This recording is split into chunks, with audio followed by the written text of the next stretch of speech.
akalain mong magpapapiging ang mag-asawang ito.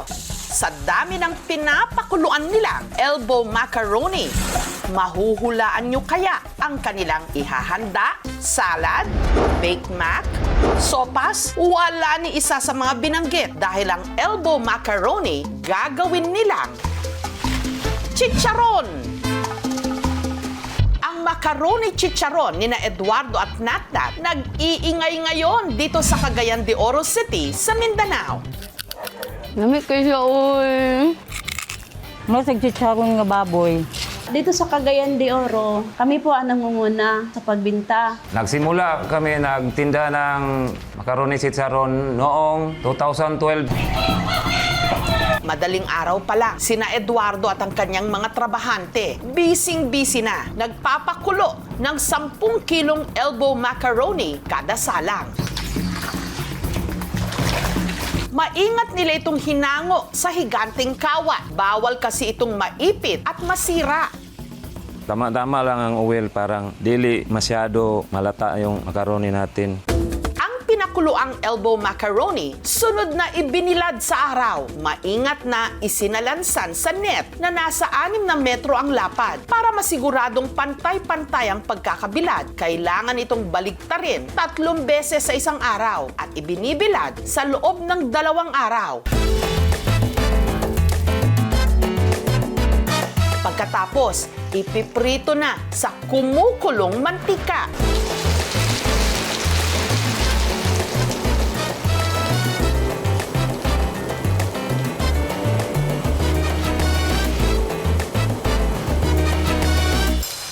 Noon daw, tiyagaan sila sa paglako nito sa kalsada. Talagang walang-wala talaga kami. Doon ako kumukuha ng kapital sa busing ko kasi naawa siya sa akin. Extra challenge ito kay Eduardo. Meron kasi siyang polio. Nabi nila, kawawa daw ko na nagtitinda ng chicharon kahit may kapansanan ko. Masakit pero galing sa puso ko, napakumbaba lang ko, sir. Pero kapag may tiyaga, may chicharon. Dahil kasi rito ang mag-asawa nakapagpundar ng sasakyan at nagkaroon ng sariling bahay. Ang gusto namin, hindi rin maranasan sa mga anak namin ang pinagdadaanan nung maliit pa kami.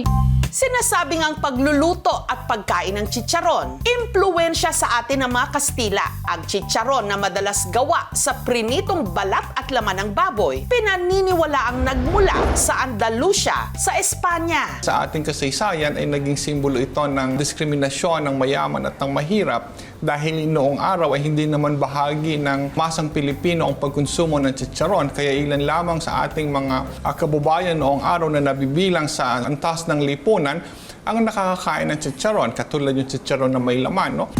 Kapag sinabing chicharon, tsak walang mabibitin dito sa tinaguriang Chicharon Capital of the Philippines. Ang Santa Maria, Bulacan. Ang kanila kasing ipinagmamalaking chicharon, Giant, ang isa sa mga gumagawa nito. Ang mag-business partner na sina Malu at Eboy.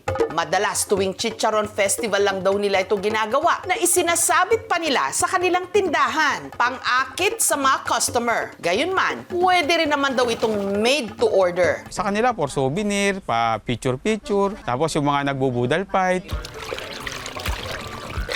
Ang gamit nila sa paggawa nito, balat sa likod ng baboy. Papaarawan muna nila ito sa buho o kawayan sa loob ng 4 hanggang 6 na oras. Ito po ang ginagamit na buckskin kasi walang taba, saka mabilis umalsa.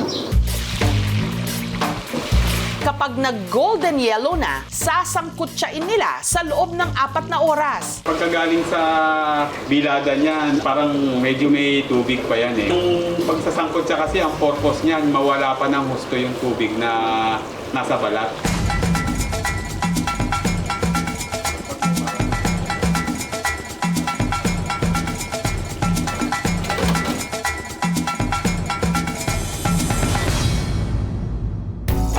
Giant chicharon, mabibili mula 200 to 300 pesos. Kung titigil ka dun sa laban na pinasok mo, hindi mo malalaman kung mananalo ka o matatalo ka. Sa laki nito, pwedeng pulutanin o papakin ng 10 tao. Pero kung sosobra mo magsasalita, gawang dinosaur. Pwede pong pamipay po rin. Sobrang laki po. Kasing laki ng baby. Nagpuputok naman ang butse ng isang pamilya sa Caloocan. Hindi lang daw kasi baboy ang ichinichicharon, pwede rin daw ang butse ng manok. Ang tawag nila rito, butchiron. Si Dodong, mahigit 2 dekada nang gumagawa ng butchiron. Yung butchiron kasi sa dito sa Caloocan, ako nag-umpisa. Karamihan kasing tinda dati proben. Wala mang dito sa lugar na to, walang nagtitindang butchiron, ako lang. Ang pakpak ng balitang masarap ang kanilang butchiron, lumipad. Ngayon, dinarayo na raw sila ng kanilang mga suki mula sa iba't ibang panig ng Luzon. Hindi lang malayo, lagi kami bumibili sa inyo, panalo. Ang pagluluto ng butchiron, isa raw family affair. Ang naghahanda ng butche ng manok, ang panganay na si Mark Anthony. Pinakuluan na niya ito. Sunod niya itong ginupit Bawat isang piraso nito, isang manok. at i-marinate. Yung recipe yun talagang pinaka-importante kasi business yan. Hindi mo pwedeng ipagsabi kasi pag ikwento mo yun, lalaganap yan. Ngayon, marami ka ng karibal sa business mo. Yung pinaka-breading, bumababa, susunog sa ilalim. Kailangan galawin mo din siya lagi.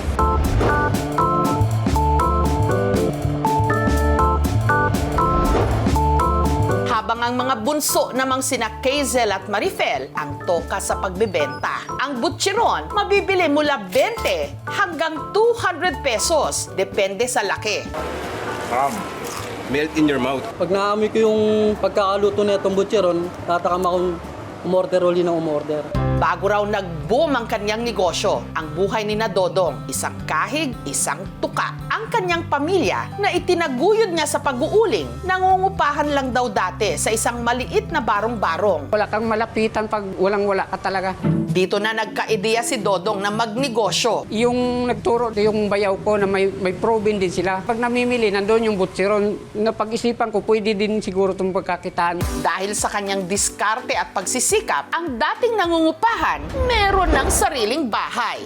Nakabili ng 4 na kalabaw, 15 kambing, at napagtapos na rin ang pag-aaral ang kanyang 2 anak. Papa, thank you so much. And Mama, thank you so much kasi tinaguyod nyo kami kahit alam nyong mahirap. Salamat kasi tinuro nyo sa amin kung paano maging masipag. Maluwag sa pakiramdam kasi dati kunti lang yung tinda. Ngayon marami na eh. Parang nananaginip ba kami? Pag narinig mo yung chicharon or pork rinds in English, parang naiisip mo agad na unhealthy food siya. Kailangan lang in moderation, may variety, tsaka may balance. Sa mga nagkikrave dyan ngayon, ibigay muna ang hilig. Basta in moderation. Chicharito, chicharoon. Ikagat nyo naman kami sa napakalutong na chicharon.